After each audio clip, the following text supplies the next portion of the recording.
Supreme court में जज साहब ने पूछा सिर्फ 2 सवाल। मोदी के वकील सन्नाटे में चले गए। इधर बहाल हुई राहुल गांधी की सदस्यता तो उधर बेहोश हो गया बीजेपी नेता।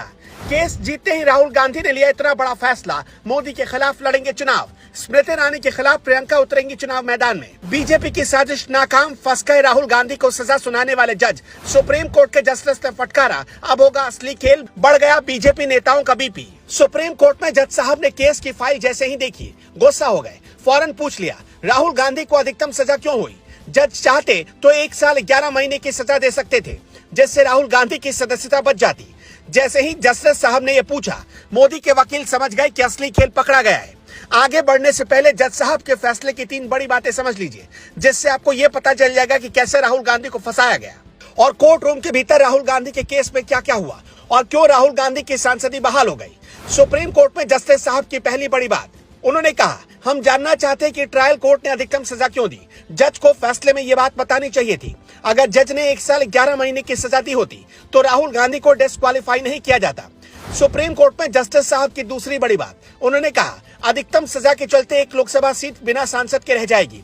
यह सिर्फ एक व्यक्ति के अधिकार का ही मामला नहीं है, यह उस सीट के वोटर्स के अधिकार से भी जुड़ा मसला है। तीसरी बड़ी बात, इस बात में कोई शक नहीं कि भाषण में जो भी हुआ वो अच्छा नहीं था। नेताओं को जनता के बीच बोलते वक्त सावधानी बरतनी चाहिए। ये राहुल गांधी का कर्तव्य बनता है कि इसका ध्यान रखें।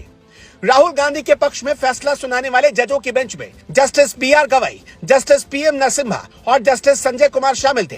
तो राहुल गांधी की तरफ से इस मामले में महेश जेठमलानी और राहुल के वकील अभिषेक मनु सिंघवी बहस कर रहे थे। कोर्ट रूम में बहस करने के दौरान ही राहुल गांधी पर केस करने वाले पूर्णेश मोदी की हकीकत भी दुनिया के सामने आ गई। राहुल गांधी के वकील ने जज साहब को बताया कि शिकायतकर्ता पूर्णेश मोदी का असली सरनेम मोदी नहीं है, उन्होंने ये सरनेम बाद में अपनाया है। राहुल गांधी के मामले में लोअर कोर्ट और हाई कोर्ट की मंशा पर भी सुप्रीम कोर्ट में जजों की बेंच ने सवाल उठाया। राहुल गांधी के वकील की दलील सुनने के बाद भी 66 दिन तक फैसले को लटकाए रखा गया और तारीख पर तारीख दी जाती रही। जानबूझकर 2 महीने बाद जुलाई में यह फैसला दिया गया। सुप्रीम कोर्ट में राहुल के वकील ने पूर्णेश मोदी के एक और झूठ की पोल खोल दी। पूर्णेश मोदी को व्हाट्सएप पर एक न्यूज़पेपर की कटिंग मिली और उस कटिंग को पढ़कर उन्होंने शिकायत कर दी, जिस पर कोर्ट ने राहुल गांधी को 2 साल की सजा दे दी। सुप्रीम कोर्ट में जज साहब इस बात पर भी गुस्सा थे।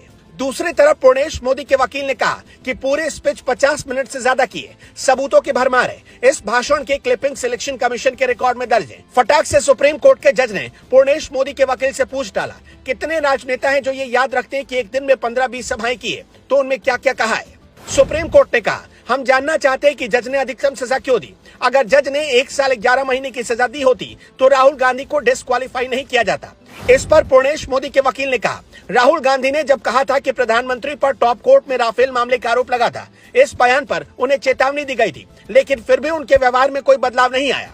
इसके फौरन बाद सुप्रीम कोर्ट के जज ने पूछा, क्या ये बात विचार योग्य नहीं कि अधिकतम सजा के चलते एक सीट बिना प्रतिनिधित्व के रह जाएगी? ये सिर्फ एक ही व्यक्ति के अधिकार तक सीमित रहने वाला मामला नहीं है, ये उस सीट के वोटरों के अधिकार से भी जुड़ा मसला है। ट्रायल जज को बताना था कि उन्होंने अधिकतम सजा क्यों दी, लेकिन इस पर उन्होंने कुछ कहा ही नहीं।